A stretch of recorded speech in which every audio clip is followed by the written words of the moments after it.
You're watching Arise News is coming out of Nigeria's capital, Abuja. This is Daybreak, and it's time to look at what the papers, both international and local, are saying on their front pages. And we'll have Dr. Constance Ikoku joining us this morning. Constance, good morning. Welcome. Good morning to everyone this morning. Adesua, Ndi, and Nkechi. How are you guys doing? Great. Awesome. We'll have joining us this morning to look at the newspapers, the Executive Director of Authority Newspaper, Chuks Akuna. Welcome, Chuks. We'll begin by looking at this day newspaper sister publication. There are a couple of big stories, or a lot of big stories, making the headlines today, and we'll see what we can get through for you. In this day, we'll start with the story. Nigeria's economy will recover soon. NNPCL, CBN, Minister assure Nigerians federal government distributes 740 trucks of rice to states. Before we went on break, we had this short voice pop of people talking about the economy and the difficulties and lamenting what they are going through. And here the paper is saying that the minister and NNPCL, CBN governor, the officials, the authorities are assuring us that this will be over soon. What are your thoughts on this, Chokes? Yes, it's very interesting. 12,000 trucks, 12,000 trucks of rice. It's very interesting because each bag of 20 trucks of rice per state, from what we heard. And each truck contains 600 bags. So if you do the maths, it tells you that tells you the number of bags of rice that go to each state. But that's like a drop in the ocean, because I wonder states like Lagos, states like Kano, what 20 trucks of rice will do for them. But then I think it's a remedial measure. It's an interim measure. I think the government is coming to realize that. Of a truth, there's hunger in the land, because over the past several months, the government have been living in denial that there's no problem in the country, that there was sufficient food. But we saw the statistics released yesterday by the National Bureau of, the figures released by the National Bureau of Statistics about food inflation, over the past 1 month. And, from experience, before we start getting before the prices will start experiencing a downturn, will take not less than 3, 4, 5 weeks, because one, the country has agreed to import staple food items, wheat, rice, and the rest, and corn. So it takes. They won't be air freighted. They will come by sea, and we know it takes many weeks for cargo coming by sea to dock. And then we're also hopeful that the harvest season will start in the next 1 month, particularly maize, groundnut. These are the early crops, things like millet. Other food items will have to wait till later in the year, say from September, October. So, but I think it shows that the government is listening and they are responsive to what's going on in the country, the pains people are going through. The truth is, even for those who are artisans, the poor, feeding with 1,500 naira, it's a challenge. You won't really see anything. It won't be able to feed an adult. A teenager, let alone an adult. So very interesting times ahead. We also are interested in seeing how the government is going to monitor the distribution of this rice. Okay. Because sometimes some of this, at the end of the day, some of these items end up in the private residences of public officials. Right. Yeah, we do have interesting times ahead. When we look at the front page of this day again, inflation soars to 34.19% amid higher energy food prices. We have that same story in a couple of other newspapers. Yes, a bit of movement by the government. It suggests that it is definitely hearing the message from Nigerians. Whether or how far this will go is what we'll see in the coming months and days. Well, they say better late than the late. Chuk said this is like a drop of just trickles in the ocean. Okay, you could say the government is listening. One thing I'm terribly concerned about, I mean, apart from the fact you're talking about small droplets, you know, how far can it go? How will these be shared? Why is the data? Nobody's talking about it. Like he said now, it may end up in the sometimes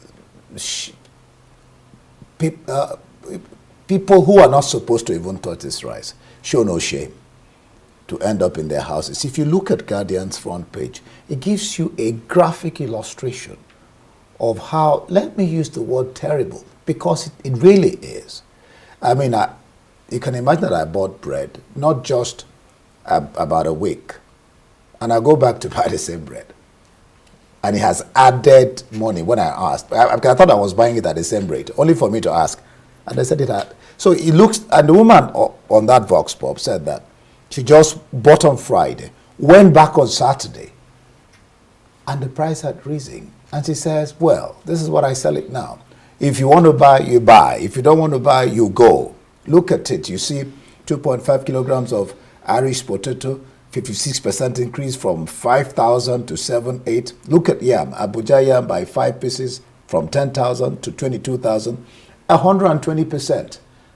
I don't know how people are surviving. It's terrible. I mean, a lot of talks about the high cost of living, and we're going to be seeing more of this. That's the sense until the end of the year, unless something drastic is done. Even if something drastic is done, it takes time for it to register. There's another story on the front page of this that we have here. It's Haiti. Nigeria lost 619.7 million barrels of oil, valued at 16.25 trillion naira, to theft in 12 years. That's a 16.25 trillion or $46.16 billion. The Nigerian Extractive Industries Transparency Initiative says this is due to all the theft that is going on, and we are being told that a special panel on oil theft was set up, and Haiti is a member of that panel. I mean, Haiti is doing its job of keeping record, providing information, issuing warnings. There's a panel that is part of and telling us what is going on in the country. We know already that this was the case. Now we have figures to back all the things we've been hearing about oil being carted away on the seas, or tankers being caught, tankers that are being stolen with oil in them being caught and set ablaze in Nigerian waters. Nkechi, what are your thoughts, or what do you make of this story? I think this story, the sheer scale of this theft, really, it's mind-boggling, the numbers that we're seeing. It's basically equivalent to just draining the lifeblood of Nigeria's economy, because for every barrel of oil that's vanishing into thin air, is trickling down to the issues that we have in the country when it comes to no critical infrastructure, education, healthcare. And for Haiti to bring out these numbers is really important for Nigerians, for us to start understanding what's really going on and how the government really can nip this in the bud. Because at this point, it just seems like it's a free-for-all. They bring out the numbers. We have this special panel now. It's been declared a national emergency. It just seems like nothing is being done. And it's very, very important that this is nipped in the bud. It's really, when I read this report this morning, it was mind-boggling to see just the sheer scale of theft that's going on. I mean, there is the other angle or part of this article, which talks about divestment from oil by multinational oil companies and the ongoing global movement to have renewable energy as an alternative to fossil fuels. And everyone is going towards that direction. The question then is Nigeria also preparing for this life after oil, Adesua? I think everybody grows at their own pace, and we cannot stress that enough. This whole the race towards cleaner energy. Yes, climate change is affecting everybody. Nobody is left out. But we have all developed at our different paces. Africa must take its time to develop. And I think Aliko Dangote made that point again, reiterated that point again over the weekend at his factory when he was speaking to the press, that there are so many things we can do with fossil fuels at this time. While the world is divesting and moving away, they have long developed ahead of us using fossil fuels. So why can't we take our time to develop as well? And I think it's a point that's been made by several African leaders that we will take our time with fossil fuels. Yes, we understand the dangers, but even at that, we are not even the most polluted countries in the world rather, beg your pardon. So we'll take our time, and that's to that. Yes, we will move at our own pace. But the issue about NATI, this report is from 2009, I believe, to 2020. It would be nice to see what the figures are from 2020 till date. Because even for this period that NATI has touched light for us, there were measures in place to ensure security of our flows. There were measures in place with contractors monitoring and securing the waterways. How come we lost so much? What are the lessons we are taking from this report? What are the high points of this report? Who were those culpable? Who were those, responsible for protection of these things? The NSCDC, the Nigeria Civil Defense Corps, I know is in charge of protecting critical infrastructure in this country. Are they not enabled enough to carry out their jobs? Those are the questions we need to be asking. Those are the things we need to be doing. We even have private contractors who are now securing our waterways and our black gold, as we like to put it, which is oil. So how effective is that? The morning show, our flagship show, had an interview with the NUPRC, the regulator of the oil sector, yesterday. And he alluded to the fact that, oil theft is still ongoing, unfortunately. And it's ongoing in a large scale that the IOCs are divesting because it's affecting investments as well. So they are moving, to shallow waters from where they are, just because of all of this that is happening. So it is affecting everybody, and I think we need to do better. Right. I mean, the other day we discussed the report on the government that has given a contract to ensure that all the oil stations in the country, I think 187 or thereabout, will be metered. And so when it's metered, we actually know what we are producing and what goes out of the country, and so that is monitored accurately. And then you tie that to another story. In one of the papers this morning, we talked about the illegal miners that is being run by influential people. Chooks. Yes, like Adesua said, I totally agree with her. You see, it's ghosts don't just go to steal oil, and you don't steal oil with canoes. It's a very, very sophisticated syndicate, apparently with backers in Abuja. She also spoke about the Nigerian Security and Civil Defense Corps. And in case we do not know, the officers bribe seriously to get posted to these coastal states, these oil-producing states, where they make a kill out of securing petroleum products. From my personal research, I know that at least 70% of the diesel that comes to Abuja is illegally refined, and with collaboration with working in cahoots with these security agencies. We're not even talking about the Navy, because you see, since I started reporting, each year, sometimes, once in a while, the Navy, they will arrest some persons, they parade them. But nobody has ever been tried, and nobody has ever been convicted, because no big man, nobody who will invest $2 million in barges and vessels will be caught. Of course, he will be in the comfort of his hotel room in Abuja or Lagos. And I think people are also taking a cue. It's been about solid minerals. People are also taking a cue from the activities of illegal petroleum thieves, petroleum product thieves. They say, okay, what is good for the goose is good for the gander. That if our government is not serious enough in catching people who steal crude oil, then why should they also bother about people who are illegally mining minerals, solid minerals? I recently stumbled on a company in Osun State that sold 98,000 ounces of gold. Of course, You know, it's not an illegal thing, you know, but it shows us how much solid minerals, the quantum of solid minerals we have. If you state like Osho State, with just one company, 98,000 ounces of gold. And if you do the math, it's about $220 million US. So it shows we're not talking about Niger State, we're not talking about your state. Several states, Plateau, Nasarawa, these are all states, all Zamfara. We're not even going to Zamfara, of course, because of the insecurity there. So it shows that we have so much, and a few persons have agreed amongst themselves to continue stealing our commonwealth.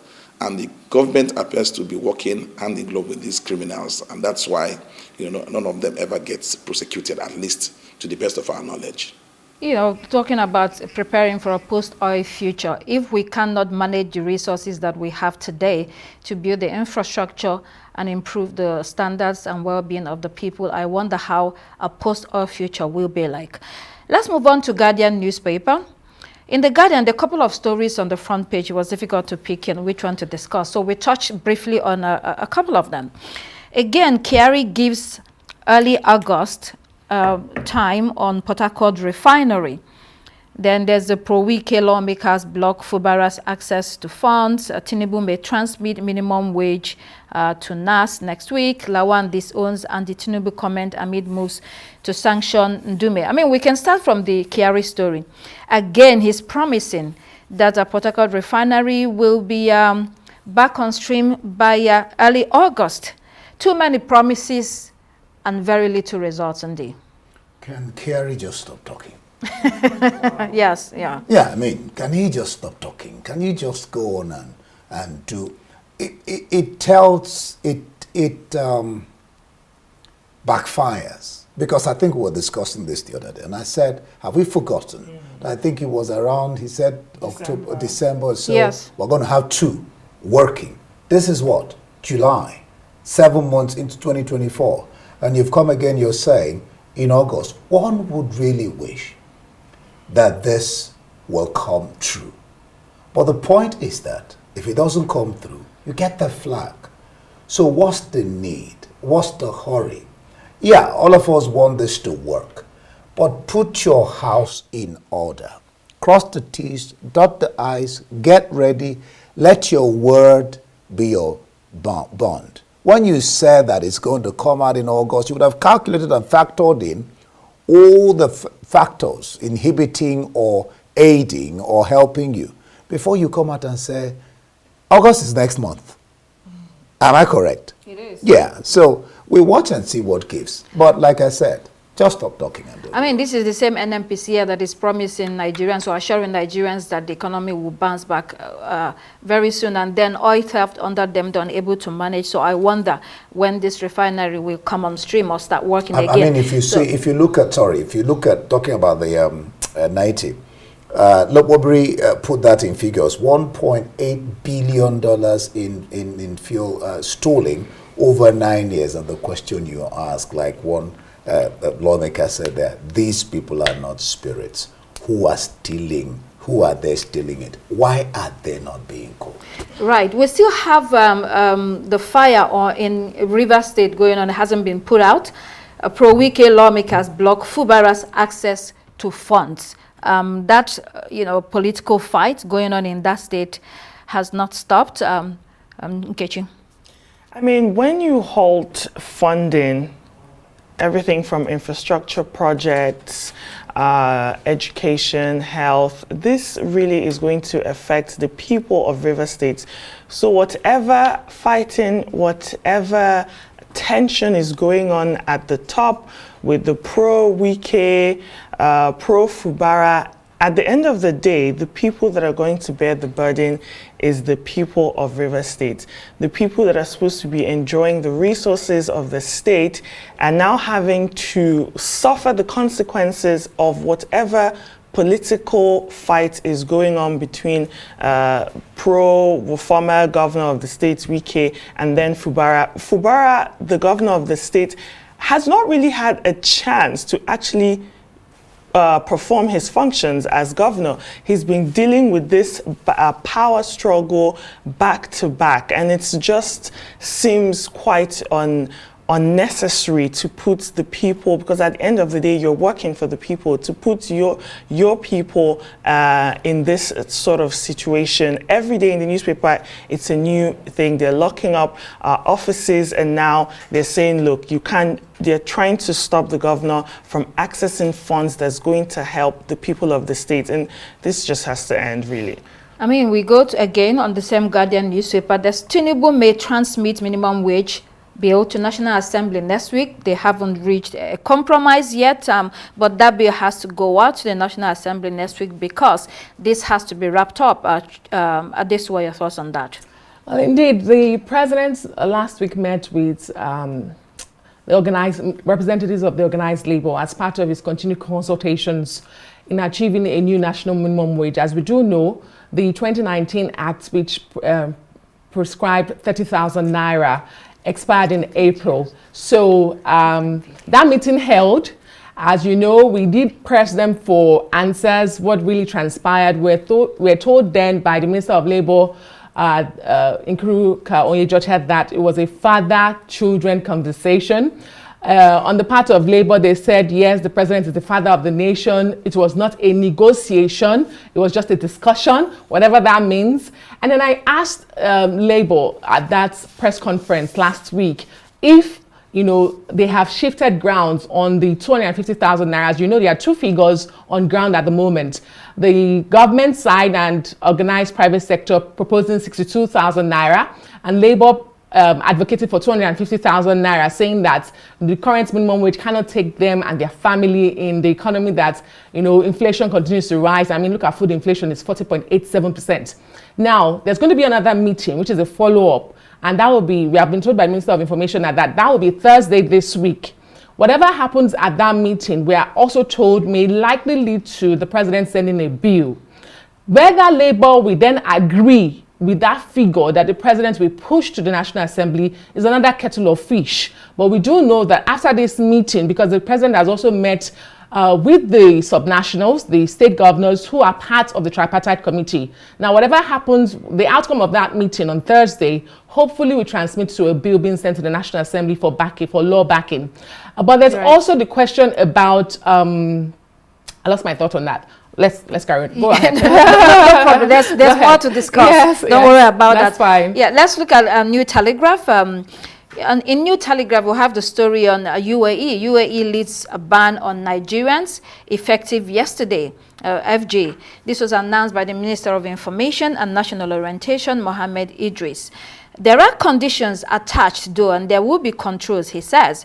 Nigerians have been advised to visit the website documentverification.hub.ae for additional information. Again, document verification hub.ae for additional information.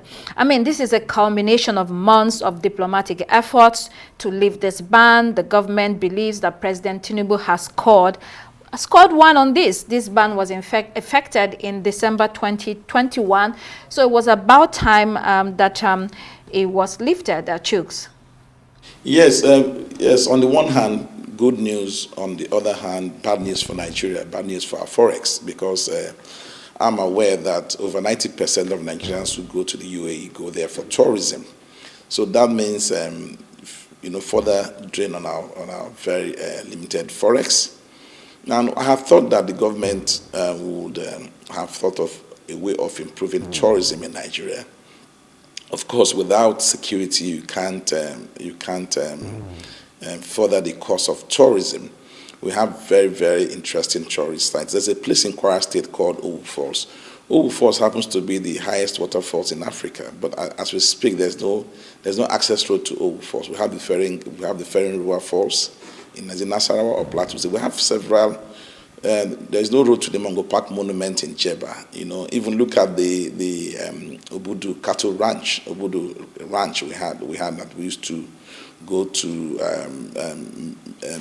relax. I think there was a time. I think Obasanjo had a retreat there in Obudu. I'm not sure now, but then you see we're celebrating. The tragedy of the whole thing is that we're celebrating because we're now able to go to the UAE.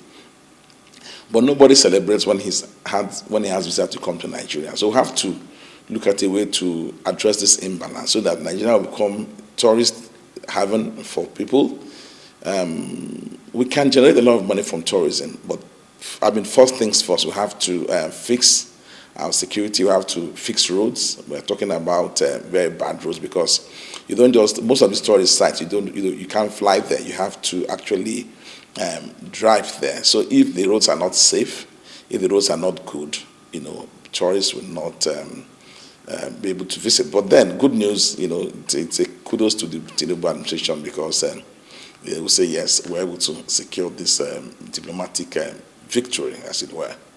I mean, good points raised there, Chuks. However, when it comes to travel and shopping, Nigerians, especially the middle and top class, have over the years generated this taste for luxury items, luxury spots around the world. Or course, if you earn your living or your funds or your money personally from businesses or whatever you do, you have the liberty to choose whatever or wherever you spend your money on. But if you do not fix that taste for luxury, we don't know why and how Nigerians will prefer to stay within their country, Nkechi. I mean, this, on a lighter note, like Trix has said, is really for, and like you said as well, middle class, top class, people who, when this ban was not there, were able to go and enjoy their shopping spree, bask in the Emirati sun. Right now, yes, it's a kudos to the government. It's the breakthrough for diplomacy between UAE and Nigeria, but I think we just have bigger fish to fry at this point in Nigeria than to going to Dubai to spend money. People don't have money to eat, really, in the country. I was basically thinking about what's the economic implication. I mean, if it is that this is about business, and it's going to yield money for Nigeria, I'd say, okay, fine, but this is about leisure and all that. But like we're saying, like you said, it's a gold scored in terms of, at least you've told the eyes concerning this ban. All right, I think at this juncture we'll take a breather and get back and continue. Don't go away.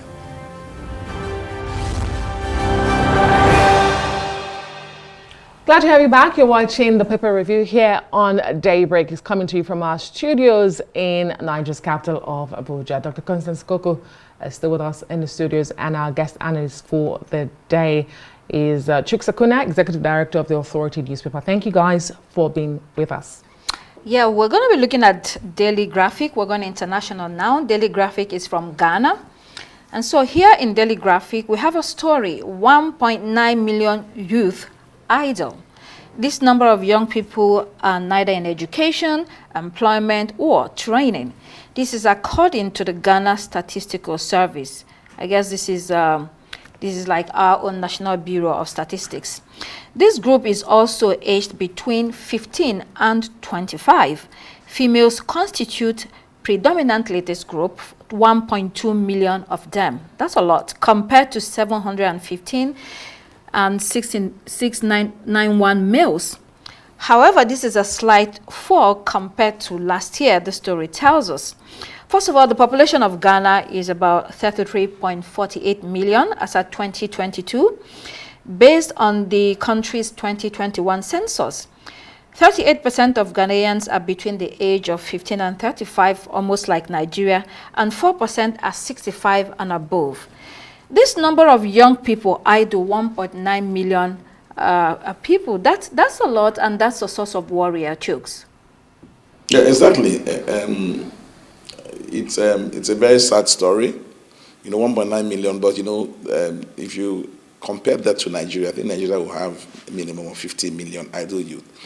Don't forget that there was a time former President Buhari called most of our youth idle, and that drew so much flack for the former president.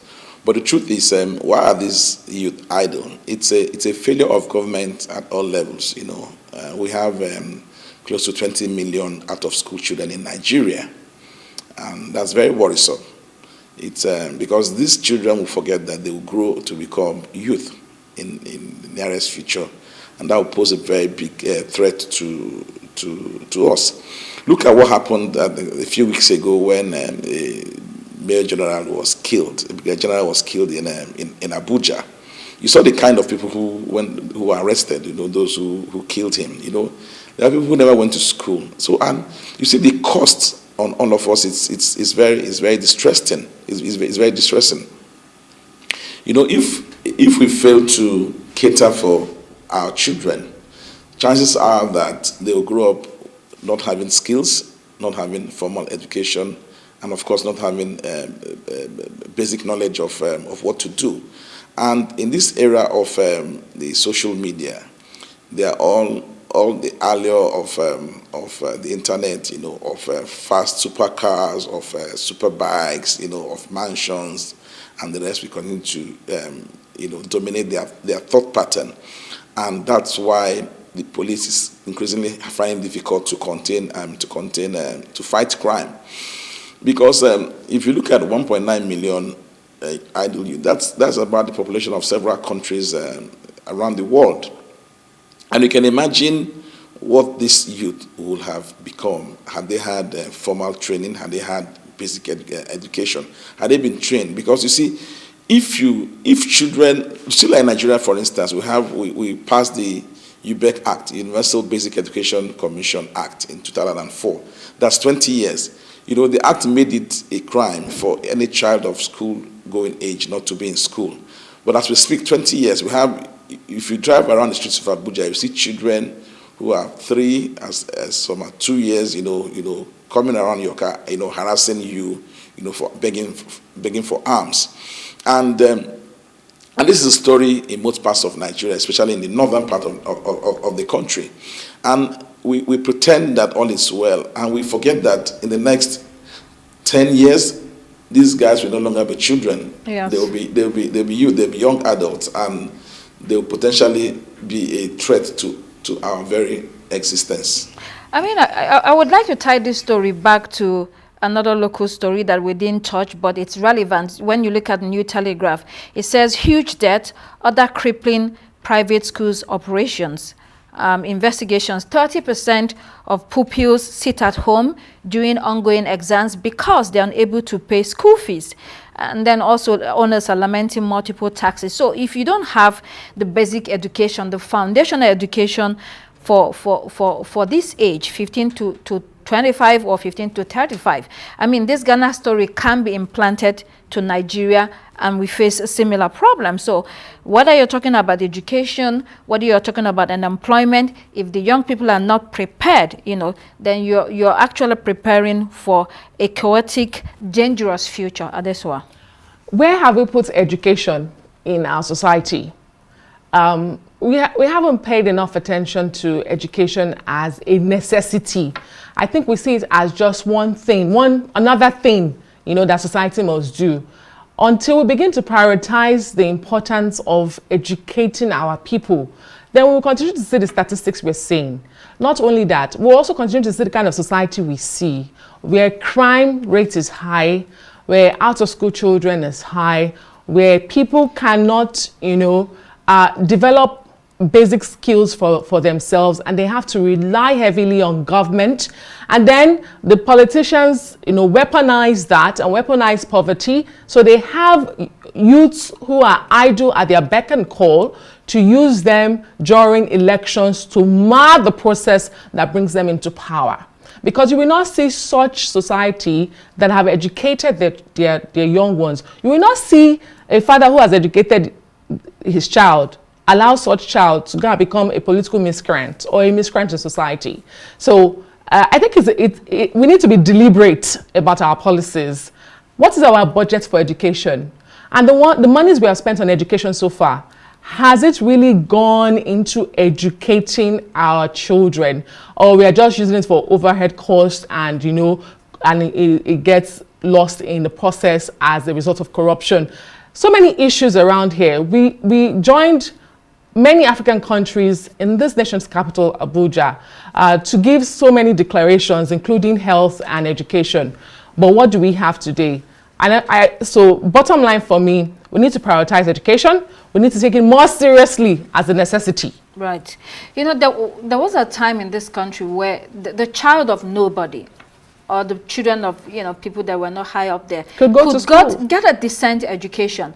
And, you know, education is like a passport, a ticket out of poverty.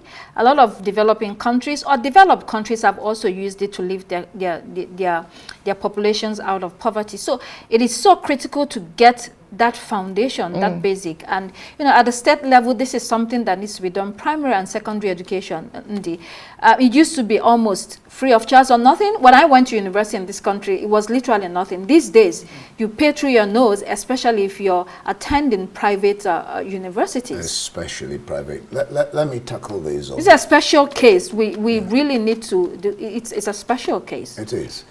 Let me tackle this on 3 fronts. Number one, 3 fronts, but the foundation is this is a ticking time bomb. What you're seeing in Ghana, 1.9 million, the females are more, you know, they say mother tongue. You're now wondering, number one, what kind of impartation are the mothers who didn't go to school, who didn't get educated, imparting to their children, especially the guys among them, the men who are harder, you know, as it were, to train. And then secondly, in this world of internet, of negative education, let me put it like that, you have banditry, you have kidnappers, you have the terrorists, you know. These children or these young ones are very, very susceptible to these people and their ideologies. So they fall prey, and easily so, you know, to these people. And then thirdly, the question of, we say our youths are leaders of tomorrow. Indeed. So if you don't have people who are exposed, who are educated, who are knowledgeable, get the right direction, the right counsel, what's your tomorrow going to be like? That's a very good question. And I just wanted to add that I think with all of this, there's so much pressure, and a lot of us will be looking at what the Tinubu administration can achieve with the student loan scheme it has now put on board. This is to enable those who can't afford the very expensive education that Dr. Constance Nkoko got. You know, get there, you know, at some sort of, you know, at their own pace. It's not a shot. We know you had an expensive education. Lord. You did as well. If not, you wouldn't be sitting here. Anyway, let's go to international. Again, Gambia, well, we're returning back to international or regional. There's a story on Gambia. The parliament rejects a bill to end female genital mutilation. This issue has caused huge division between the parliament and the people. You know, it's a Muslim majority country, and one of the lawmakers said this is a cultural practice. It is widespread, and he says it has to remain because it is the culture of the people. And he said it's also religious, and others are saying no, culture can also change, and we definitely need to put a stop to this. Nkechi. I mean, this procedure, literally the most severe form, after removing the sensitive clitoris, the genitals are cut, the stitch closed, and women cannot have or enjoy sex. Coitus, yes, indeed, thank you. The argument that it's cultural, religious, really just does not stand. We're in 2024, and it's very important that this is on the front burner for Gambia to tackle, and they just have to literally listen to the, you know that international, the West, they've been calling for the stop of FGM, and we have Gambia now having this in their parliaments, and other countries should really follow suit. I mean, medical experts have said there is no health benefit to this. Exactly. Sometimes it leads to excessive bleeding, it leads to psychological issues, and then it can also lead to death. And so it leads to death. Yeah, it does lead to death. Infection. What kind of things do you use? All sorts of, no benefit to the individual or the young girls that go through this. There's a lot of suffering. Let's go to Daily Graphic. No, sorry, not Daily Graphic. Daily we have an I newspaper actually. Let's look at I newspaper.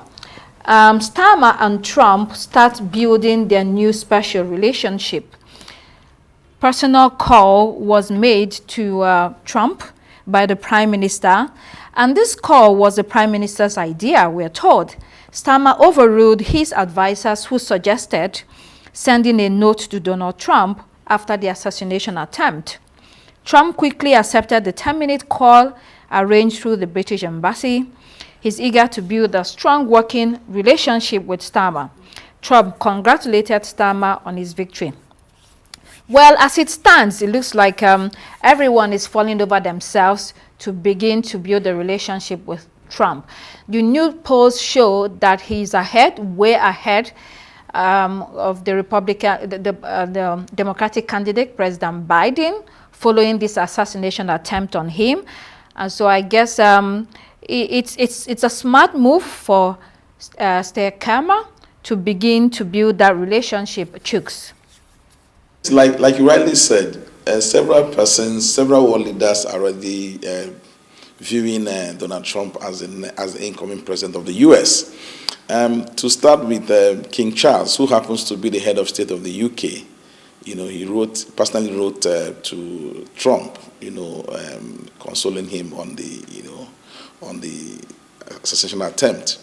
So here we have the sitting UK Prime Minister, in a 10-minute telephone conversation with Donald Trump. I'm sure, like you said, Donald Trump must be beside himself with joy that, he must be enjoying all the attention. And as it were, any discerning mind, around the world can easily predict that Donald Trump, of course, in the next few days, he'll be crowned the Republican candidate for the upcoming elections in November. But like I said, any discerning mind, will just go to bed with the belief that Donald Trump is the U.S. president-elect, whenever the elections hold. So very interesting for him. How the dynamics changed so fast, so rapidly following that incident, and he won the nomination. You were going to say something. No. I wonder why Chooks is saying we'll go to bed. I mean, this is politics. And they have, unlike, I think it was Biden who was talking about campaigning. That campaigning really takes hold, I think, sometime in September, October, when you start really getting to the nitty-gritty. But now what he's enjoying is just that, of course, just like any leader, if you get short, even Biden had to call him. And then even Trump himself is saying, let's come together and unite. I mean, the guy he even chose, at one point called him Hitler. And said Trump is a moral disaster, before he then started kowtowing to Trump, and then he chose him, Vance, J.D. Vance. Yeah, so let's dwell a little bit on J.D. Vance. This is his vice presidential pick. J.D. Vance, 39, young, first-time senator from Ohio, former military man, hardliner, a MAGA lover from Ohio, and is a populist like Trump.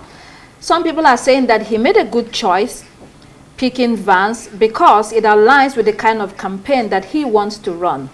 But Democrats say this is an extremist and this should not have happened at this world. It's interesting to see politics being almost the same wherever you look in the world.